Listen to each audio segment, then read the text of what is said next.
За шүүх шийдвэр үүсгэх ерөнхий газрын шийдвэр үүсгэх албанаас ойлгож сонсож зөвлөж тайлбарлын аяныг эхлүүлээд байна.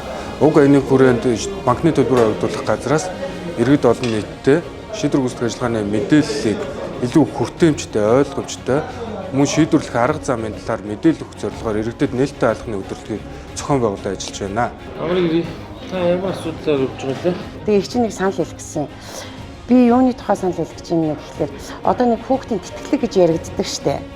Энэ хүүхдийн тэтгэлэг яг хүүхдтэй очиж гинүү гэдгийг судлах хэрэгтэй танах. Би бодохдоо бол энэ хүүхдтэй очиж чадахгүй ийм олон асуудлууд байна.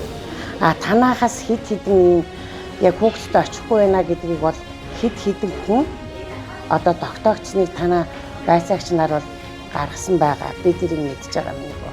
Тэгэхээр энийг одоо цаашаа ямар арга хэмжээгээр яаж таанууд шүүхтэй хэлтийн те яадын хууль журмынхаа дагуу их ч нь бол тэрийг мэдэхгүй шүү дээ яахыг. Тийм л нэг санал хэлмээр байна. Эцэгч байж болно шүү дээ. Одоо мөнгөний аваад идэг эцэг хүүхдээ хардггүй байж болно тийм. Мөнгө аваад идэг ээж хүүхдээ хардггүй байж болно. Яг ийм асуудлын айгүй илбэг болсон байна. Энийг л чинь танахыг зогсоож энэний тухай санал хүсэлтэй явж байгаа.